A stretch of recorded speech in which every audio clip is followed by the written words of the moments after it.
본 방송에서 제공하는 투자 정보는 투자 판단에 대한 조언입니다. 방송에서 제공하는 주식의 가치, 가격 상승 및 가격 하락에 대해서는 방송사에서 보장하지 않습니다.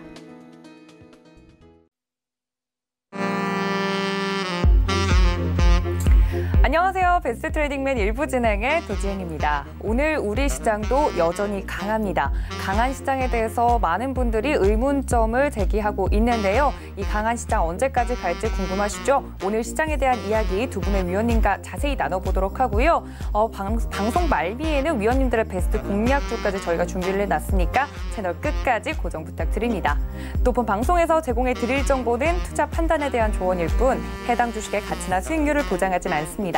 또 서울경제TV는 자본시장 통합법 준수하고 있죠. 1:1 투자 상담, 유사수 신행위, 무인가 영업행위 등 모든 불법 사항을 엄중히 금지하고 있다는 말씀까지 전해드리면서 시장이 강한 만큼 베스트 트레이딩맨 일부 힘차게 출발합니다.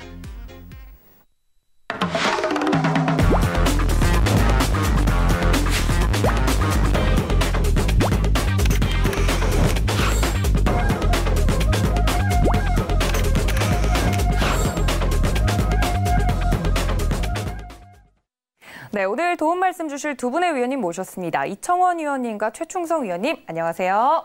안녕하세요. 네, 두 분의 위원님과 함께할 수 있는 방법 먼저 여러분들께 설명드리도록 하겠습니다. 제 왼편에 계신 이청원 위원님과 함께하고 싶다 하시는 분들 샘플러스 이청원 카카오톡 무료 오픈 채팅방에 검색하시고 들어오시면 되고요. 제 오른편에 계신 최충성 위원님 함께하고 싶다 하시는 분들 샘플러스 최충성 검색하시고 들어오시면 오늘 방송에서 나눌 시장 이야기부터 종목 이야기까지 위원님들께서 아주 자세하게 함께하고 계신 분들과 나눠주시고 있기 때문에 혼자서 대응하기 너무 어렵다 하시는 분들은 지금 바로 입장 부탁드립니다. 위원님들 한 주간 잘 지내셨나요? 어떻게 지내셨어요? 이청원 위원님. 네, 저는 매우 잘 지냈습니다. 매우 잘 지내셨습니까? 예, 장도 어떻게 잘 지내셨어요? 장도 좋았고 또 집에 며칠 동안 혼자 있다 보니까 네. 정말 좋았습니다. 집에 혼자 있어서 좋았다? 예, 와이프가 잠시 여행을 갔는데 그러면은 좀 언택트 관련돼서 좀 여러 가지를 해보셨을 수 있을 것 같아요. 맞나요? 꼭 그런 건 아닙니다. 그런 건 어차피 아니고요? 하루 일정은 시장이 열리고 또 시장 보고 그렇게 하다 보면은 마무리가 되기 때문에 맞아요. 매일매일 예. 또 시장 봐주시고 계시니까 바쁘게 또 지내셨을 것 같아요. 최충성 위원님 한 주간 잘 지내셨습니까? 네, 잘 지냈습니다. 네, 오늘 또 머리를 내리고 오셔가지고 잘 지내신 것 같네요. 네, 두 분의 위원님과 함께 오늘도 시장 이야기 한번 나눠보도록 할 텐데 위원님들 얼굴 다들 이제 컨디션이 좋다고 하신 만큼 시장도 좋습니다. 지금 시장이 코스피가 1980선에 안착을 해줬고요. 코스닥도 오늘 0.8% 올라주면서 696선에 안착을 오늘 마감을 한 모습입니다. 무엇보다도 수급이 굉장히 인상적인데요. 양시장에서 모두 외국인이 돌아와 준 모습입니다. 특히 코스닥은 장중에 외국인의 수급이 매수세로 전환이 되면서 좋은 장의 흐름을 이끌어줬는데요. 오늘 시장 한마디 위원님들께 들어보도록 하겠습니다. 먼저 최충성 위원님께 여쭤볼게요. 위원님, 오늘 시장 어떻게 보셨어요? 네, 일단 지금 계속해서 오늘 시장뿐만 아니라 최근에 지속적으로 이제 진행된 부분에 대해서 그냥 한마디로 말씀을 드리면 꿈과 현실이라고 말씀을 드리고 싶습니다. 지금 지수가 상승을 하고 있는 건 일단 기대감이 굉장히 좀 많이 진행이 됐고 일단 경기 부양책이나 백신 관련해서도 계속적으로 이슈가 되면서 일단 시장 상승을 계속적으로 좀 상승을 이끌고 있는데 일단 개인 매수가 계속적으로 되고 있다는 부분 그리고 오늘 같은 경우에는 외국인 매수가 어느 정도 들어와 줬습니다. 물론 만족할 만한 수치는 아니지만 다만 조금 안타까운 건 선물 시장에 이제 외인들 매수가 들어오지 않았다. 제가 바닥권이라면은 3대 지수라고 표현드리긴 좀 그렇지만 코스피, 코스닥, 그리고 선물 지수까지 모두 매수를 해준다면 그 기관과 외국인이 모두 매수를 해준다면 일단 바닥이라고 볼 수 있는데 지금 상황에서는 조금 부족했다라고 말씀을 드릴 수 있고 일단 시장 자체는 상승을 하고 있기 때문에 충분히 이러한 상승을 이용해서 수익을 어느 정도 내가는 그런 전략은 충분히 필요할 수 있습니다. 다만 시장 자체는 기존에 97년도, 98년도 IMF 때도 그랬고 미국 글로벌 리만 브라더스 사태 때도 그랬고 일단 시장은 기대감에 어느 정도 상승을 할 수 있습니다만 현실적인 부분에 항상 부딪히고 하락이 발생하는 경우가 많이 있거든요. 일단 그러한 부분들에 대해서 물론 백신 관련해서 계속적으로 어필을 하고 있고 그 트럼프 같은 경우에도 클로로킨 관련해서 자기가 이제 약을 먹고 있다라고 얘기를 했거든요. 일단 그런 부분에 대해서 어느 정도 시장 상승을 계속 이끌어 가려는 그런 모습들을 보이고 있지만 사실상 조금은 냉정하게 시장을 좀 바라보실 필요가 있고 지금 미중 무역 갈등과 관련해서도 전혀 시장이 반응을 하지 않고 있습니다. 뭐 그 외에도 유럽의 브렉시트라든지 일단 그러한 부분들이 해결되지 않은 부분들이 굉장히 많이 있음에도 불구하고 이런저런 이슈에도 반응하지 않고 상승하고 있는 게 일단 지금 꿈과 현실에 좀 기로에 서 있다라고 계속적으로 물론 코스피는 지금 2000선을 돌파하기 위해서 시도는 해줄 겁니다. 계속적으로 좀 박스권을 만들어주고 있었기 때문에 제가 전주에 이제 1900에서 1960선 사이에서 움직이고 그 다음에 상승을 해줄 것이라고 말씀을 드렸는데 일단 지금 자리에서는 조금 주의 깊게 투자를 하되 상승을 노려서 투자를 하되 일단 조금 보수적으로 방어적으로 대응을 좀 준비해야 되는 그런 단계가 아닐까 생각되는 그러한 오늘 시장이었습니다. 네, 단기적인 매매는 유효하나 여전히 좀 긴장감을 가지고 봐야 된다라고 시장에 대해서 한마디로 분석을 해주셨습니다. 확실히 꿈과 현실 두 가지 면이 있으니까 시장을 조금 더 2000선 돌파를 앞두고 있더라도 조심스러운 접근이 필요하다라고 정리를 해주셨는데요. 그럼 이청원 위원님께 먼저 이제 다음에 여쭙겠습니다. 위원님, 오늘 시장 어떻게 보셨어요? 좋다고 이야기하셨잖아요, 그죠? 네, 좋죠. 그리고 한마디로 정의하면 다른 것보다는 그냥 파죽지세. 이 말이 매우 어울릴 것 같아요. 사실 그렇죠. 오늘 코스피가 장 초반부터 매우 움직임이 좋았습니다. 그러면서 제 눈에는 코스피 쪽에서 두 가지, 코스닥 쪽에서 한 가지, 또 선물 쪽에서 한 가지가 눈에 딱 들어왔는데 우선 코스피 같은 경우에는 갭 상승으로 전 고점 자리를 모두 다 한 번에 돌파를 해버렸다는 거예요. 단순하게 지수가 움직이면서 상승을 이어가는 것과 갭으로 돌파하는 것은 매물을 빠르게 소화한다라고 하는 장점이 있습니다. 두 번째로 이제 선물 지수를 가지고 제가 설명을 해드리자면 이게 지금 분봉인데요. 오늘 분봉 3월 이후로 선물 지수 기준으로 오늘이 변동성이 가장 낮았습니다. 고점과 저점 사이에 포인트가 얼마 안 돼요. 시장이 이렇게 좋은 상황이라면 더군다나 갭 상승이 뚜렷하게 나왔고 장 시작과 함께 9시 3분까지 외국인들이 선물 시장에서 1000억을 빵 던져요.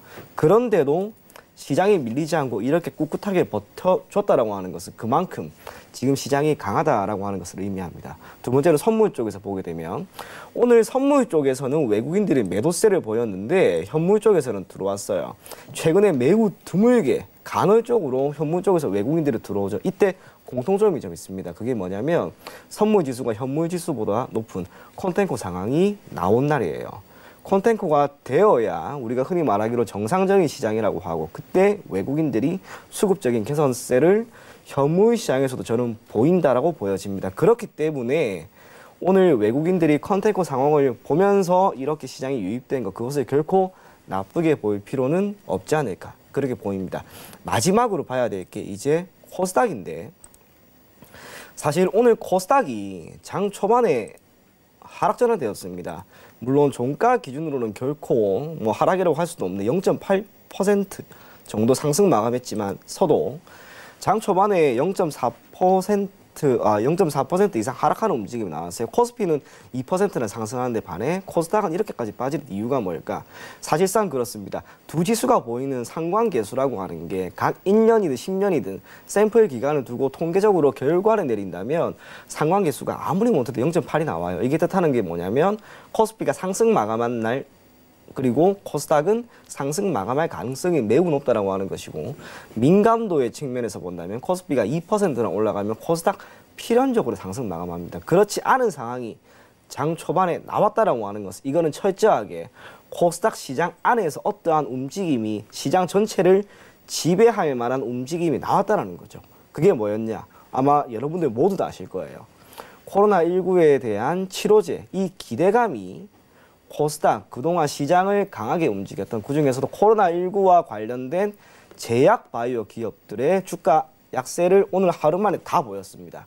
시장을 버텼던 힘이라고 할 수 있는 건 결국에는 사실 제약 바이오 그중에서도 코로나19와 관련된 수혜 종목이었는데 이제는 이 친구들이 종목이 완전히 꺾여버린 거죠. 그와 함께 장 초반에 코스닥 쪽에서 많이 밀렸다 하더라도 장 후반으로 갈수록 상승 마감했고 수급적으로 개선이 되었다라고 하는 것은 결국에는 시장이 이제 우리가 생각했던 것처럼 그리고 우리가 흔히 알고 있는 매우 정상적인 시장으로 가고 있는 그런 단계가 아닌가 싶습니다.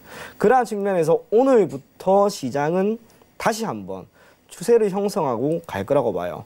코스피 같은 경우 오늘 장중 1983포인트 찍었고 종가 기준으로 1980포인트 찍었는데 뭐 내일 어떻게 될지는 모르겠습니다. 지금 미 선물 쪽에서 제가 방송국에 올 때까지만 하더라도 약 0.6% 정도 상승하고 있었는데 지금 보니까 거의 보합권이더라고요. 어제 상승이 컸기 때문에 조정은 나올 수도 있다 하더라도 오히려 그 조정, 특히 선물 거래를 하시는 분이라면 그걸 찬스로 잡아야 됩니다. 저가 매수 기회로 잡으셔야 돼요. 지금 시장이 수급적인 변화는 전혀 없죠. 개인 투자자들은 역시 동학개미 운동이다라고 평가를 하면서 계속해서 매수세를 보이고 있고 외국인들은 말 그대로 현물 쪽에서는 공포의 외인 구단이죠. 계속 던져요. 하지만 선물 쪽에서 분명 들어오는 움직임이 뚜렷하고 그러한 가운데 기관이 지금 다시 들어오기 때문에 수급은 이렇게 변화한다라는 것. 하지만 시장은 여전히 갈 곳이 많다라고 저는 보여지는 만큼 여러분들이 시장에 대해서, 주식에 대해서 크게 걱정하지 마시고 지금이라도 시장에 참여한다면 좋은 결과가 있지 않을까 그렇게 생각이 됩니다. 네, 오늘 올랐던 시장에 대해서 파죽지세다라고 한 줄 정리를 해주시면서 수급 그리고 선물 시장의 동향까지 자세하게 살펴봐 주셨습니다.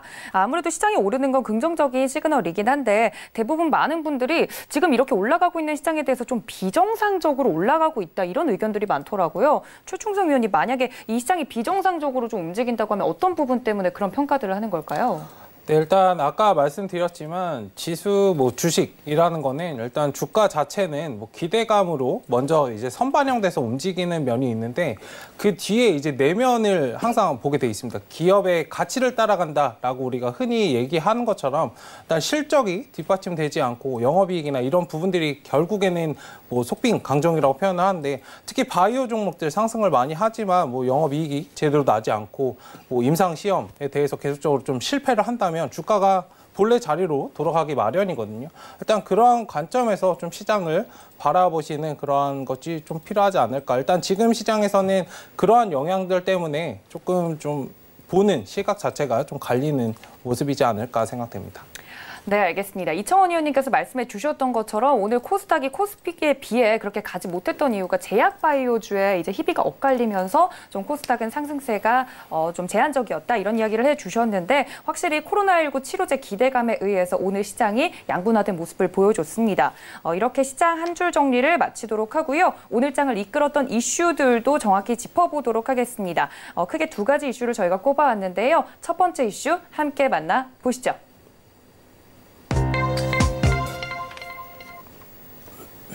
네, 증시 단기 향방에 대해서는 여전히 이제 전망이 매일매일 갈리고 있지만요. 최근 우리 시장이 강하다는 점에서는 다들 이견이 없는 모습입니다. 그동안 한국 증시 같은 경우는 개장 이래에 계속해서 큰 코스피 탄생 이후부터 IMF 금융위기, 또 미국 신용등급 강등, 미중 무역전쟁 등 여러 가지 최근에는 코로나19 팬데믹 사태까지 여러 가지 악재들을 겪어오면서 상승세를 이어왔는데요. 이 점에 대해서 한번 최근 시장이 오르고 있는 모양새에 대해서 위원님들과 이야기를 좀 자세히 나눠볼까 합니다. 먼저 이청원 위원님께 여쭤볼게요. 시장 강하다 말씀해 주셨는데 실제로 네. 강하잖아요, 위원님. 네, 강합니다. 네, 이 부분에 대해서 이슈 어떻게 보셨어요? 이번 이슈와 관련된 기사를 제가 보면서 네. 사실 그런 지적은 하나 하고 싶었어요. 코스피 지수 기준으로 지금까지 연봉을 보게 되면 고작 40개입니다. 우리가 통계적으로 보게 되면은 표본이 30개가 되면은 그래도 여기에 따른 통계 결과가 긍정적으로 나오면 유의하다라고 표현을 하는데 아직 40개밖에 안 되는 이 표본을 가지고 우리가 2년 연속 떨어진 건 단 3번뿐이니까 4번 빠질 일은 없다. 그리고 올라갈 거다. 그렇게 결정을 하는 것은 상당히 어렵다고 봅니다. 하지만 분명 어떠한 이슈가 있을 때마다 시장은 턴을 했다라고 하는 것만은 자명해요. 그러면 그걸 한번 우리가 어떻게 보냐면 정권이라고 하는 차원에서 한번 보면 좋지 않을까 그렇게 봅니다. 네. 우리나라 같은 경우 정권이 역사적으로 몇 번 바뀌었죠. 기본적으로 DJ 정권이 정권을 잡았을 때가 한 번이었고 그리고 두 번째 MB 정권 그리고 다시 이번 정권인데요.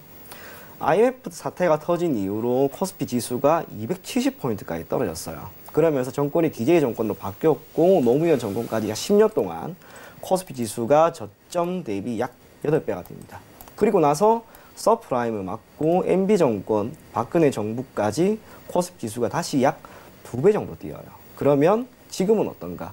코스피가 2000으로 마감된 상황에서 정권이 바뀌었기 때문에 지금보다는 우리가 더 높은 수준의 주가 흐름을 기대하고 접근할 필요가 있지 않을까 그렇게 생각이 됩니다. 또한 역사적으로 뭐 2년 연속 빠진 게 몇 번 없다라고 하는 것은 이거는 우리가 증시 자체가 또는 대한민국이 가지고 있는 경제의 펀더멘털이라고 하는 것이 그만큼 강하다라고 하는 것이고 다르게 표현을 하면 회복이 되는 속도가 매우 빠르다라고 하는 것과도 동일해요. 그럼 그 이유가 무엇일까? 단순하게 정부가 정책을 잘 펴서 그건 아닙니다. 통화 정책이 탄탄해서 결코 아니에요. 기업이 좋아서 그게 아니에요.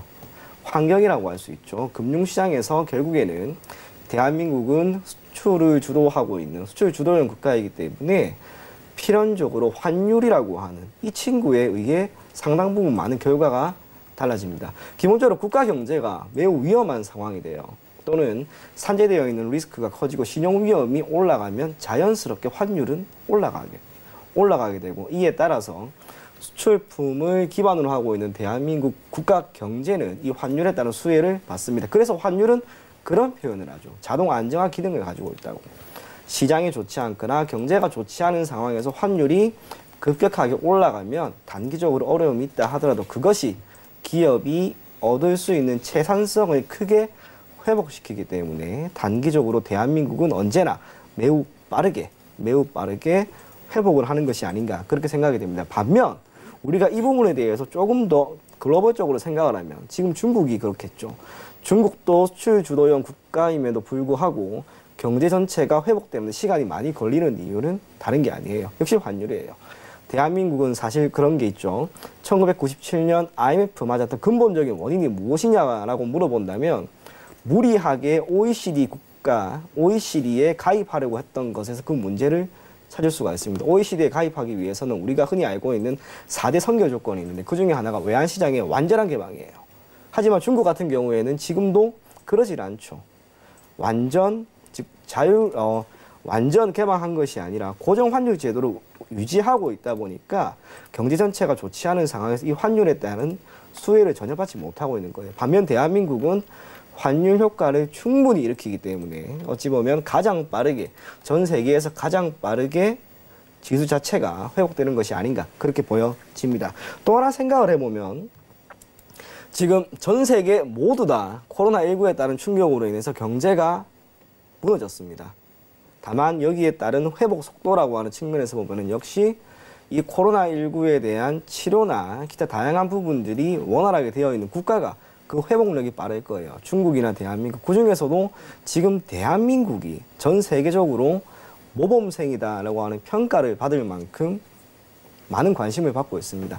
그러다 보면은 내가 투자를 한다면 그리고 돈이 많은 상대적으로 자금이 많은 투자자라면 산재되어 있는 리스크가 적은 국가에 투자를 하는 게 맞겠죠. 미국 좋습니다. 안전하죠. 유럽 다 좋습니다만 지금 이 순간만큼은 대한민국이 가장 안전한 국가일 수도 있고 대한민국의 경제가 가장 빨리 회복될 것이다라고 하는 기대감은 분명 있을 거라고 봐요. 그렇기 때문에 외국인들이 들어오는 거라고 저는 보여집니다. 그래서 기저효과는 있을 거예요. 코로나19에 따른 충격으로 코스피 기준으로 1,400 중반까지 떨어졌다 하더라도 이걸 지금 2,000포인트 수준까지 회복시키는데 걸렸던 시간은 고작 2달입니다.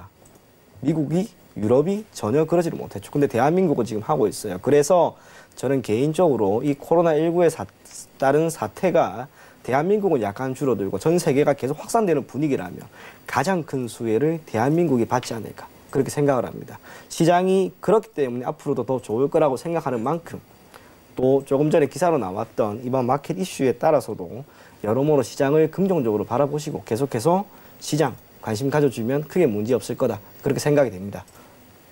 네, 원래 역사적으로는 5월에 시장이 그렇게 좋은 편이 아님에도 불구하고 최근 우리 시장 3월에 이제 급락을 겪고 난 뒤로부터 2달 안에 빠르게 성장을 해주고 있습니다. 확실히 다른 글로벌 시장에 비해서 우리나라 시장이 지금 증시가 강세다라고 말하는 데는 이견이 없을 것 같은데요. 최충승 위원님 이 이슈 어떻게 보셨습니까? 일단 증시 방향이 지금 단기적으로는 엇갈리고 있다라고 말씀을 드리고 싶고, 일단 저도 하방으로 한번 갔다가 오는 게 맞다고 생각을 하는데 지금 계속적으로 수급이 들어오면서 상승을 하고 있습니다. 물론 제가 이 지수를 좀 이해하시려면은 인버스나 뭐 레버리지 이 부분도 잘 체크를 해보셔야 된다고 말씀을 드렸었는데, 일단 지수가 하방으로 갈 거다라는 그런 물량 자체가, 개인 물량 자체가 굉장히 많기 때문에 외국인들이나 기관들은 그 물량을 함부로 떠넘겨주지 않을 겁니다. 일단 손절을 계속적으로 진행할 때까지 끌고 올라갈 것이기 때문에 지금 이 자리까지 왔다고 생각을 하고, 일단 뭐 이 부분에 대해서는 뭐 중장기적으로 성장은 할 거다, 상승은 할 거다라는 거에서도 저도 동의는 합니다만, 지금 시장 자체는 속빈 강정이다라고 계속적으로 좀 말씀을 드리고 싶고, 일단 현재 시장 문제 자체는 사실 뭐 우리나라 국내 지수의 문제도 아니고 미국에 국한된 그런 문제들도 아니고 전 세계 글로벌적인 이슈입니다. 그렇기 때문에 지금 너나 할 것 없이 경기 부양책이나 돈을 막 찍어내고 그냥 뿌리듯이 그냥 돈을 찍어대고 있거든요. 근데 이러한 부분들은 뭐 장기적으로 봤을 때 결국에는 화살로 다 돌아오고 부메랑으로 돌아오게 되어 있습니다. 더 크게 돌아올 것이기 때문에 지금 당장은 소나기를 피한다고 해도 뭐 2년, 3년 그 후에라도 더 큰 폭풍으로 닥칠 수 있기 때문에 일단 그러한 부분들을 좀 염두에 두시고 대응을 하셨으면 좋겠고, 이 글로벌적인 부분을 제가 왜 말씀을 드리냐면, 뭐 IMF 같은 경우에는 이제 아시아 쪽에서 어떻게 보면 국한된 문제였고, 리먼 브라더스 같은 것도 어떻게 보면은 뭐 패권을 가지고 있는 미국의 문제였지만 어떻게 보면 미국의 좀 국한된 문제였거든요. 지금은 유럽이든 뭐 국내 아시아권이든 유럽이든 너나 할 것 없이 전부 다 경기가 좋지 않은 것이었습니다. 일단은 코로나가 뭐 관련된 이슈로 이런 것들이 영향을 받았다라고 하지만 성장률이나 이런 면에서는 기존부터 계속적으로 더뎌 있는 모습을 사실상 보였거든요. 일단 그러한 관점에서 봤을 때 그러한 부분들이 있기 때문에 전 세계 국가들이 좋지 않은 모습이기 때문에 오히려 지금 어거지로 좀 지수를 많이 끌어올리고 있다라고 저는 보고 있습니다.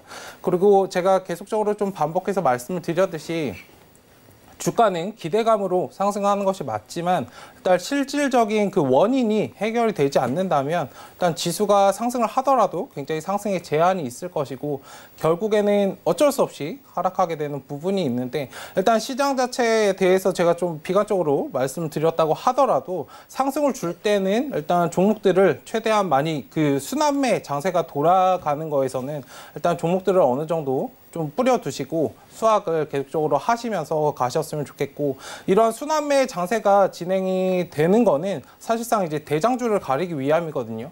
그리고 제가 또 한 가지 말씀드리고 싶은 거는 지수가 상승을 하려면 뭐 계속적으로 역사적으로도 그래왔고, 지수가 한번 상단에 부딪힌 다음에 하단으로 꺾이고 다시 반등을 할 때는 주도하는 섹터군들이 있어야 됩니다. 그런 것이 부재하다면 결국에는 국내 지수는 잘해봤자 박스권이에요.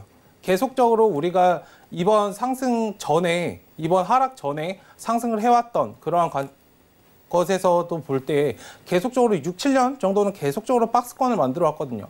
그건 주도하는 섹터군들이 부재했기 때문입니다. 뭔가 부재하는 섹터군들이 있는 상황에서는 지수가 더 이상 상승을 할 수 없다라고 말씀을 드리고 싶고, 지금 우리가 준비해야 될 거는 기존에 뭐 해왔던 그런 투자법에서 좀 벗어나셔야 돼요. 종목들도 좀 벗어나셔야 되고, 지금 향후에 주도해 나갈 수 있는 그런 섹터군들을 잘 찾아서 매수를 진행하시고 좀 준비를 미리 해 놓으신다면 추후에도 많이 좀 주가가 상승을 하든 하방으로 꺾이든 수익을 많이 낼 수 있다라고 말씀을 드리도록 하겠습니다.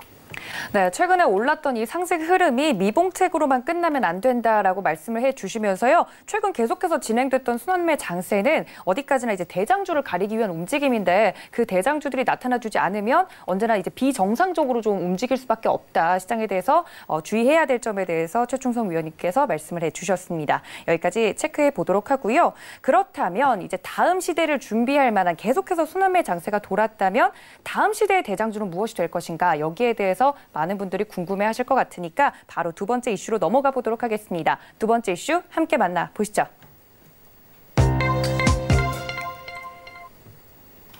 네, 오늘 장을 저는 이제 시장에 대해서 한마디로 정리할 수 있는 코너는 없지만 시장을 이렇게 오늘 하루를 보니까 언택트주와 또 컨택트주 이렇게 두 가지 방향으로 시장이 갈리는 모습이었습니다. 대장주가 없었던 흐름 속에서 언택트 관련된 종목들 속에서 순환매가 계속해서 돌았었는데 오늘은 언택트가 지고 컨택트가 이긴 하루였습니다. 여기에 대해서 하나씩 이야기를 해보도록 할 텐데요. 증시의 주류가 교체된다면 다음 시대의 대장주는 무엇이 될 것인지 최총성 의원님 이야기를 해주셨으니까 포스트 코로나 시대의 대장주 어떻게 옥석가리기를 해야 될지 한번 이야기해 주시죠.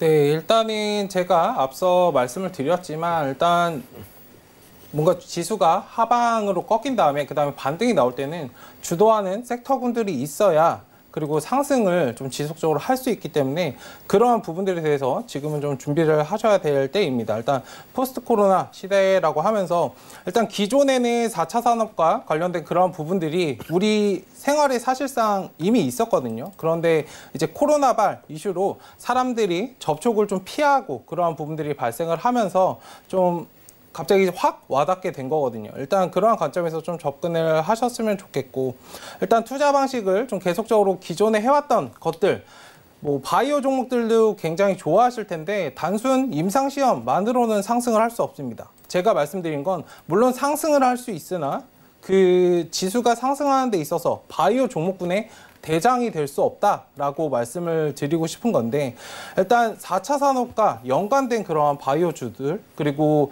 자금의 흐름, 자금 최근에 이제 뉴딜 정책 이런 것도 나왔고 국책 사업이나 그런 것들이 나왔는데 지금 시장에서는 정부 정책이나 4차 산업과 관련된 그런 부분들을 잘 체크를 하셔야 되고 지금 제가 계속적으로 말씀을 드렸지만 일단 기업이 계속적으로 지금 돈을 잘 벌어내지 못하고 있는 그런 상황이기 때문에 그 정부에서 이제 지원을 받는다는 거는 그만큼 조금 더 살아날 수 있는 기간을 좀 연장할 수 있는 그러한 것이기 때문에 일단 그러한 관점에서 좀 접근을 하시고 정부 자금이 흘러간다는 거는 지금 아무 기업이나 돈을 주거나 뭐 투자를 하지 않거든요. 사실상 많은 검토를 하고 추후에 성장 여력이 있다.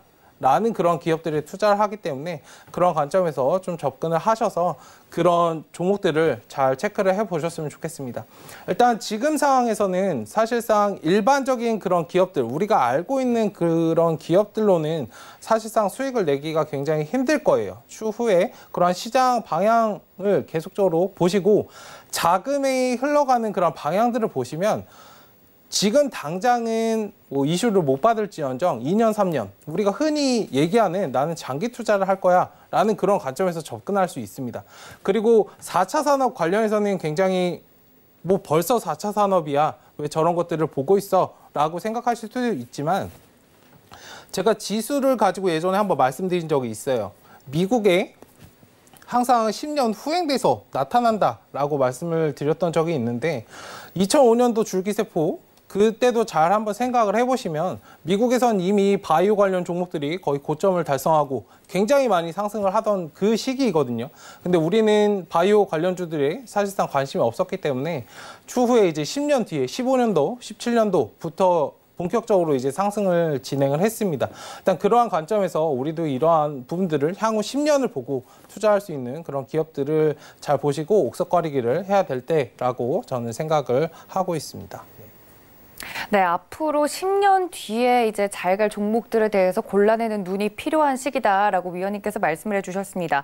말씀해 주신 것처럼 정부의 말에 따르면 한국형 뉴딜 정책 앞으로 이제 시행을 하겠다 이야기를 해주면서 앞으로 키울 기업들에 대해서 계속해서 이야기를 해주고 있거든요. 이 점들에 대해서 여러분들도 눈과 귀를 여시고 체크를 해보시면 좋을 것 같고요. 그럼 이청원 위원님께 여쭙겠습니다. 이제 좀 시장이 정상적으로 돌아와야 되잖아요, 위원님. 네. 그래서 오늘 삼성전자와 SK 하이닉스 같은 경우는 외국인의 러브콜을 받았단 말이에요. 네네. 그럼 시장이 앞으로도 반도체 필두로 해서 좀 시장이 올라갔으면 하는 마음인데 이 이슈에 대해서 어떻게 보셨습니까?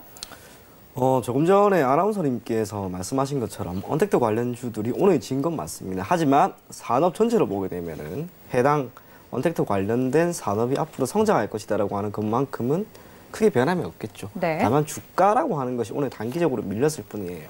그래서 해당 산업군들은 결국에는 대한민국의 성장을 도와줄 또 다른 산업군이 될 거라고 저는 보여집니다. 하지만 시장의 주류가 엄청나게 바뀔 거라고 생각하지는 않아요. 네. 저는 오히려 기존 대한민국을 견인하고 있던 산업군, 그중에서도 4차 산업이라고 하는 거, 결국에는 제조업과 ICT의 결합이란 말이에요. 대한민국은 IT 강국이죠. 제조업 또한 강국입니다. 이게 더 단단해질 거라고 저는 생각을 해요. 그게 뜻하라는 것은 결국 삼성전자든 SK 하이닉스든 이와 관련된 반도체 기업, 그리고 이 반도체에 따른 수요를 창출하는 IT 기업이 되겠죠. 이 친구들이 크게 더 성장을 하지 않을까. 그리고 그것이 증시를 부양하는 또 다른 원동력이 되지 않을까. 그렇게 생각합니다. 사실상 4차 산업이라고 하는 것이 상당히 포괄적인 부분이에요. 2014년에 다보스 포럼에서 그 클라우스 슈밥이었던 걸로 제가 기억을 하는데, 그 친구가 이야기를 한 이후로 4차 산업이라고 하는 것이 시장의 화두로 되었고, 지금까지 접해보지 못했던 그 모든 것들이 새로운 산업이자 이 산업을 최대한 빨리 육성하려고 하는 국가가 결국에는 깃발을 꽂는 거예요. 그게 지금은 전 대한민국이라고 봅니다. 그렇기 때문에 이에 대한 기대감과 현 정부가 지속적으로 밀고 있던 수소든 5G든 전기차든 또 제약 바이오가 되든 그 모든 것들이 이렇게 어려운 상황에서 고개를 들고 출발하려고 하는 그 출발선에 있지 않을까, 그렇게 보입니다. 그래서 오늘 같은 경우에는 기존에 눌렸던 코로나19 백신이 나왔기 때문에 이에 대한 기대감이 있기 때문에 많이 눌렸던 종목들, 뭐 항공이나 또는 카지노나 숙박이나 여행이나 엔터나 이 친구들이 오늘 다 올랐어요. 하지만 이 친구들이 올라간 것이, 그것이 곧 미래, 대한민국의 미래 산업을 견인한다라고 하기보다는 단기적인 회복이다라고만 보시면 좋을 것 같고, 그것보다는 4차 산업과 대한민국의 현재 그리고 앞으로도 주된 먹거리라고 할 수 있는 제조 그리고 ICT, 이것만 여러분들이 더욱 단단해질 것이다 라고 생각을 한다면 아무래도 투자에 따른 포인트는 역시 그쪽이 되지 않을까, 저는 그렇게 생각을 합니다. 오히려 이청원 의원님 같은 경우는 포스트 코로나 시대에는 오히려 제조업과 ICT 이렇게 두 개의 축이 더욱더 단단해질 것이다. 4차 산업을 부양할 수 있는 두 개의 기둥이 더욱더 단단해질 것이다 라고 말씀을 해주셨습니다. 그렇다면 반도체 쪽에서 조금 위원님 눈여겨보고 계시는 종목이나 섹터군이 있습니까? 뭐 오늘 반도체 관련해서 다 오르긴 했는데 네. 반도체도 굉장히 많잖아요. 반도체 소부장에서 네. 위원님께서 좀 눈여겨보시는 섹터나 업종이나 종목이 있다면 어떤 게 있을까요? 뭐 짧게 이야기해드리자면 역시 비메모리 반도체죠. 시스템 반도체라고 할 수가 있겠죠. 네. 삼성 쪽에서 분명히 투자를 크게 할 것이고 시장 점유율을 계속해서 올릴 거예요. 올리기 위한 움직임을 보일 겁니다. 그게 지난해부터 SFA 반도체라든지 네페스와 같은 기업들의 주가 상승으로 분명히 이어졌어요. 비록 코로나19에 따른 충격으로 주가는 어느 정도 밀리긴 했다 하더라도 지금 거의 다 올라왔단 말이에요. 그럼 지수가 올라가게 되면은 필연적으로 그 기업들, 그 섹터만큼은 다시 한번 랠리를 보일 가능성이 매우 높다. 그래서 저는 비메모리 반도체, 그중에서도 SFA 반도체나 네페스 이런 기업들을 여러분들이 포트폴리오에 조금 담아둔다면 좋지 않을까, 그렇게 생각이 됩니다. 네, 반도체라고 하면 굉장히 많은 업황을 이제 포괄하는 말인데 그중에서도 비메모리 반도체 그리고 종목 중에는 SFA 반도체와 네페스 눈여겨보면 좋겠다 위원님께서 말씀까지 해주셨으니까 이 점까지 모두 참고 부탁드립니다. 위원님들이 말씀해 주셨던 것처럼 오늘 컨택트와 언택트의 희비가 엇갈린 그런 날이었는데요. 이제는 업종과 종목에 대해서 좀 더 자세히 알아보도록 하겠습니다. 오늘 위원님들이 집중하셨던 업종과 종목은 무엇일지 한 분 한 분께 여쭤보도록 할 텐데요. 이청원 의원님, 오늘 어떤 업종과 종목 준비해 주셨습니까? 저는 업종은 정유였습니다, 사실. 국제 유가가 네. 반등을 해서 그런 거죠? 단순하게 그런 것도 있지만 네. 조금 더 포괄적인 설명을 한 개 해드리기 위해서 정유를 가지고 왔어요.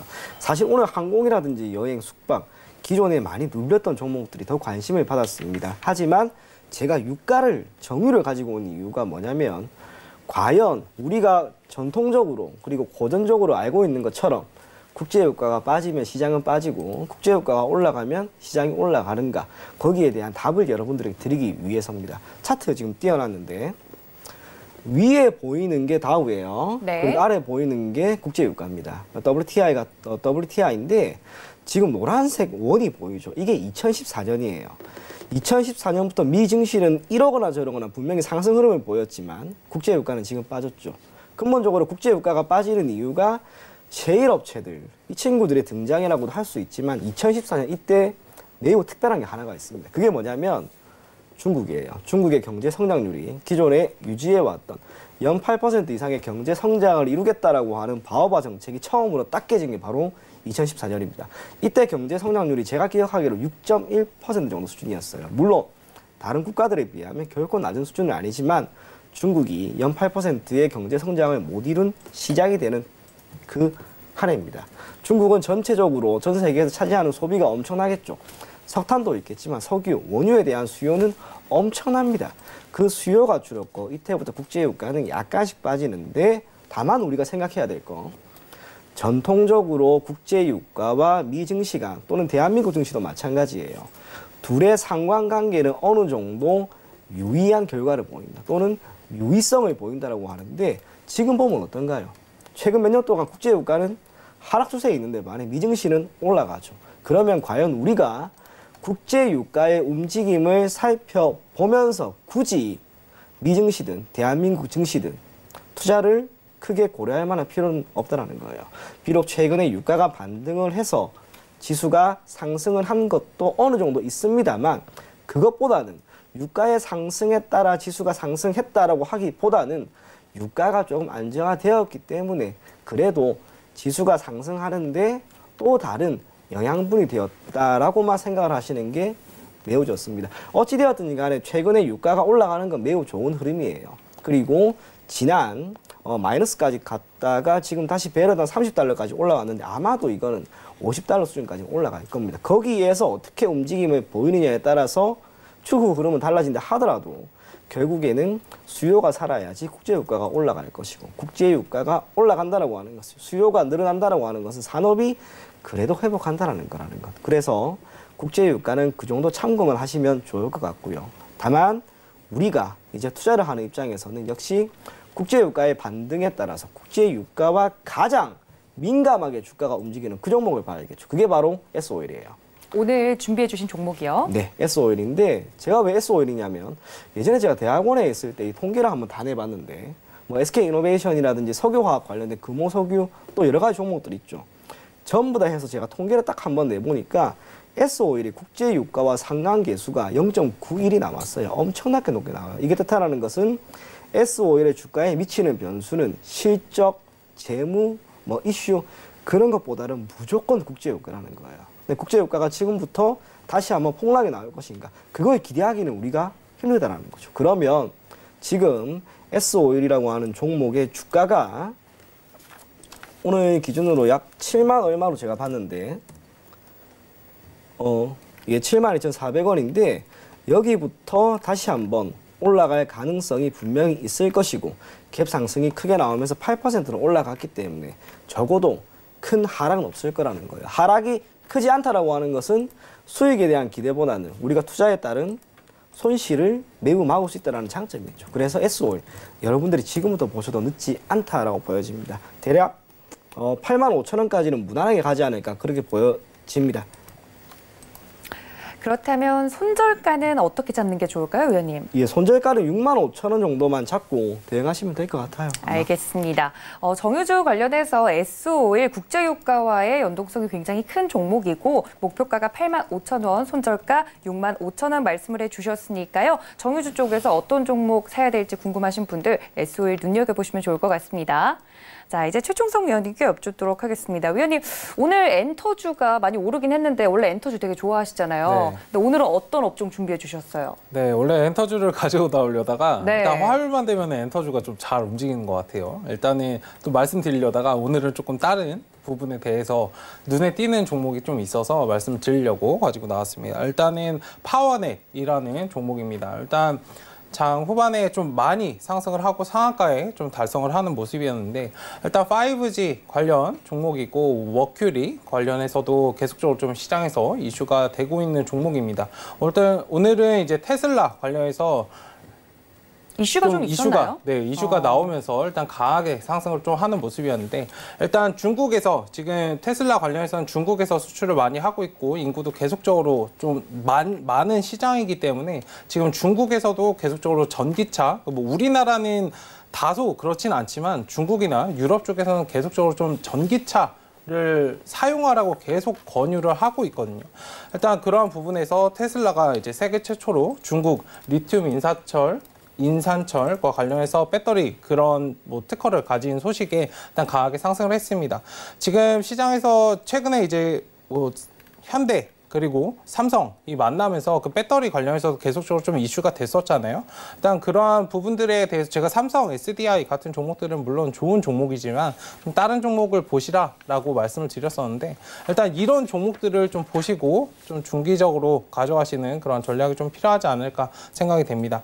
일단 오늘 강하게 올려준 만큼 추가적인 상승 여력도 충분히 있다고 생각이 되고 일단 손절가는 짧게 잡아드리고 5,500원 오늘 봉의 중간부 정도 손절 라인으로 대응을 하시면 되고 왜냐면 기존에 매물 구간을 이 정도에서 위치를 해줬기 때문에 일단 5,500원 정도 말씀을 드리겠고 단기적인 목표가로는 일단 5,500원 자리를 말씀을 드리도록 하겠습니다. 물론 6,000원, 뭐 7,000원 자리까지 충분히 갈 수 있는데 지금 자리에서는 좀 단기 스윙 관점에서 매수 매도 계속적으로 좀 반복 대응하시면서 끌고 가시는 전략이 필요하지 않을까 생각됩니다. 네, 최충성 위원님의 업종 5G였고요. 종목명은 파워넷, 목표가 5,500원에 손절가 4,500원 짧게 잡아드렸습니다. 이렇게 위원님들의 업종과 종목까지 살펴봤으면요. 저희는 베스트 공략주로 다시 돌아오겠습니다. 잠시만요.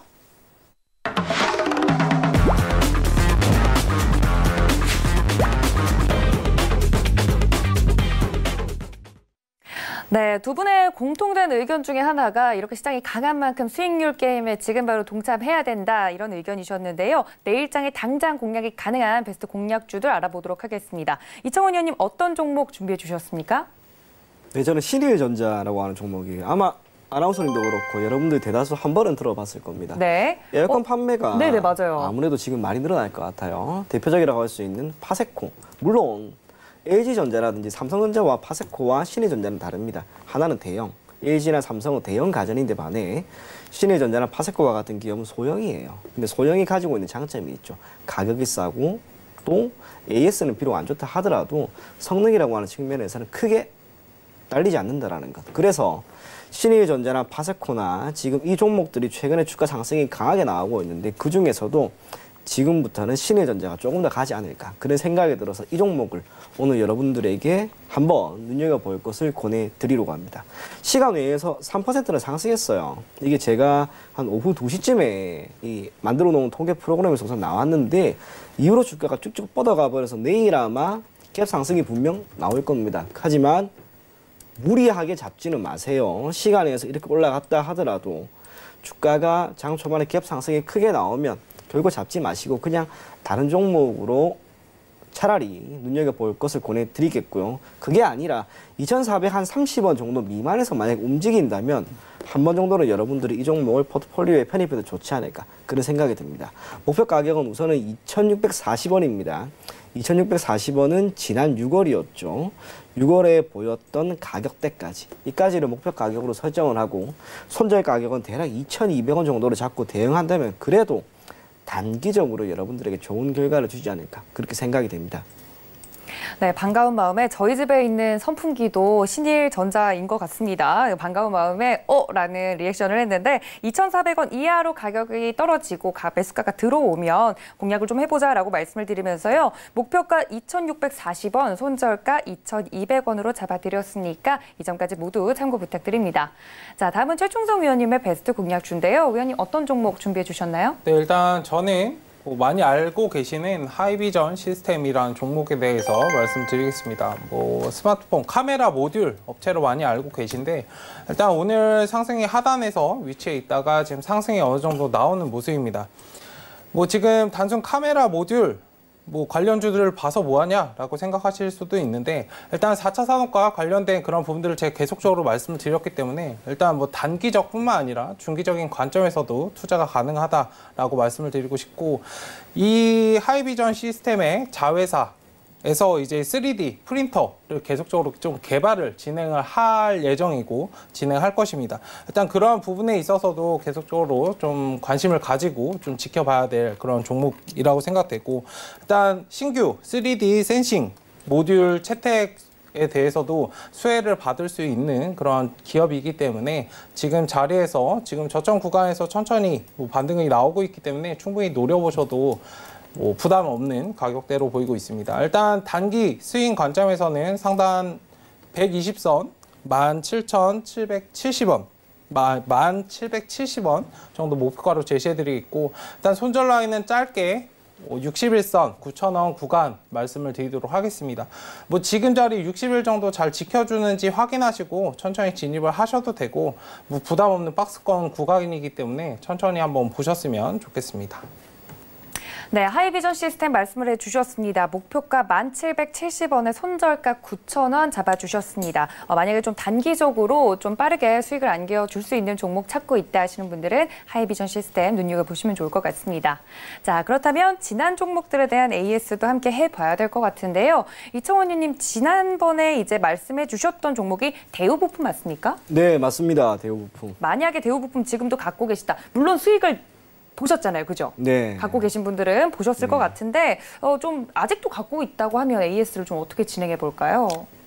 더 가지고 가세요. 더 가지고 있어야 되나요? 네, 이유가 제가 지난주에 목요일에 이 종목을 여러분들에게 권해드릴 때는 완전 철저하게 하루 이틀 딱 단기로만 보자고 했어요. 그런데 8% 이상 상승하는 움직임이 대우부품뿐만이 아니라 유니크나 또 기타 풍국주정이나 수소차 전반적으로 다 나왔어요. 그런 상황에서 대우부품은 눌림이 오늘 약간 발생했다 하더라도 적어도 제 눈에는 우상향 흐름은 조금 더 이어지지 않을까 그렇게 생각이 됩니다. 그래서 대우부품 가지고 계신 분들 두 번의 고가가 있는 2,920원까지는 계속해서 보유하면서 대응할 것을 권해드리겠습니다. 어떤 가격선까지 갖고 가라고요, 위원님? 2,920원입니다. 2,920원까지? 예. 지금까지 만약에 들고 계신 분들이라면 대우부품, 물론 위원님께서는 단기적으로 좀 4% 정도 수익률을 보고 나오자라고 말씀을 저번 주엔 드렸었는데 흐름 좋다, 수소차 섹터 좋다고 이야기를 해주시면서 2,920원까지 보유해도 된다라고 말씀해 주셨습니다. 다음은 최충성 위원님의 지난 공략주 한번 볼 텐데요. 위원님, 지난 종목이 모바일 뭐였죠? 모바일 어플라이언스입니다. 네. 제가 차 관련해서는 가치 투자 관점에서 접근하라고 말씀을 드렸었고, 자동차 부품 관련주 그리고 자율주행 관련해서 계속적으로 좀 확인을 해보시면 전기차나 수소차 어느 섹터에도 국한하지 않고 상승을 할 수 있다고 말씀드리면서 이제 자율주행을 말씀드렸는데, 일단 말씀드리고 다음날 10% 이상 상승을 하고 지금도 천천히 눌린 구간을 가지고 있습니다. 일단 중기적인 단기 스윙 관점에서 말씀을 드렸기 때문에 지금 구간에서도 수익을 한번 실현을 하셨다면 한 번 더 눌린 구간이 나왔을 때 천천히 단기 이평선 20일까지 열어두시고 한번 모아가시는 전략은 계속적으로 유효할 것 같습니다. 일단 목표가는 4,150원 자리까지는 충분히 도달할 수 있고 그 이상도 보이지만 일단 4,150원 보시면서 상승이 어느 정도 나오면 수익 실현하시고 다시 하단에서 잡고 계속적으로 좀 반복하시면서 끌고 가셨으면 좋겠습니다. 네, 모바일 어플라이언스 목표가와 손절가 자세하게 설명을 해주셨으니까 만약에 지금도 관심 있으신 분들은 위원님께서 AS 해주신 대로 함께 따라와 주시면 좋을 것 같고요. 자율주행에 대해서 굉장히 많은 관심을 갖고 계신 분들이 많아요, 위원님. 자율주행 섹터에 관련돼서는 대장주는 누군가요? 네, 모바일 어플라이언스. 이 친구인가요? 그럼 네. 만약에 이 이후에 좀 다른 대장주라서 좀 부담스럽다 하시는 분들은 어떤 종목을 조금 눈여겨보는 게 더 좋을까요? 네, 일단 최근에 대장으로 움직였던 사실상 그 전에 일전에 대장으로 움직였던 종목은 모바일 어플라이언스이고 최근에 이제 대장으로 한 번 움직였던 종목이 에이테크 솔루션, 제가 네. 저번에 말씀드렸던 에이테크 솔루션인데 일단 만약에 상승 자리가 좀 부담스러우시다면 지금 하단 구간 에이테크 솔루션은 살짝 하단 구간에 위치해 있기 때문에 일단 5일선을 지지를 해주고 있는 모습을 보이고 있습니다. 일단 5일선만 잘 지켜주고 좀 만약에 차트가 떠 있어서 모바일 어플라이언스를 매수하시기 좀 힘드시다면 일단 에이테크 솔루션 자체는 손절 라인도 딱 밑에 121선 딱 잡혀 있거든요. 일단 단기 평선 짧게는 5일선으로 보시고 대응하시면 되고 넓게는 그 121선 보시고 대응하시고 일단 목표가는 8,000원 보시고 대응을 하시면 충분히 상승을 할 수 있지 않을까. 일단 대장은 지금 바뀌어가고 있는 상태이기 때문에 모바일 어플라이언스를 잡으시는 걸 말씀을 드리도록 하겠습니다. 네, 실제로 오늘 경제 재개 기대감에 자동차 관련주들이 움직이긴 했는데요. 현대위아와 만도도 오늘 강세를 보여준 흐름이었는데 거기에 더해서 자율주행에 관련돼서 위원님께서 대장주들의 흐름도 봐주셨으니까 이 점까지 모두 참고 부탁드립니다. 이런 부분들에 대해서 좀 더 자세한 이야기 듣고 싶다 하시는 분들 카카오톡 무료 오픈 채팅방 열어두고 있습니다. 샘플러스 이청원, 샘플러스 최충성 검색하시고 들어오시면 오늘 나눈 이야기에 더해서 종목 이야기들까지 위원님들이 자세히 전해드린다고 하니까 지금 바로 입장 부탁드립니다. 또 1시간 동안 함께해 주신 저희 위원님들 보내드리면서 인사 말씀 나누겠습니다. 위원님들 고맙습니다. 또 본 방송에서 제공해 드린 정보는 투자 판단에 대한 조언일 뿐 해당 주식의 가치나 수익률을 보장하고 있지는 않습니다.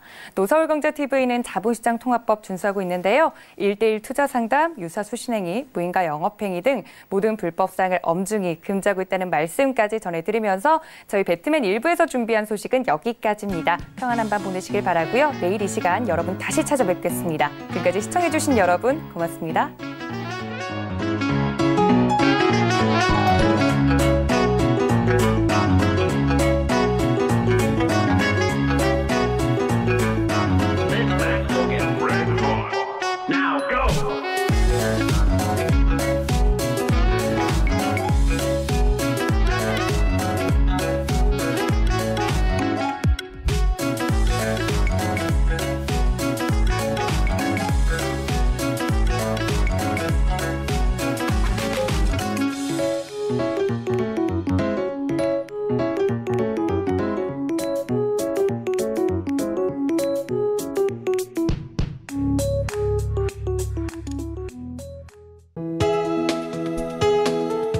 방송에서 제공하는 투자 정보는 투자 판단에 대한 조언입니다.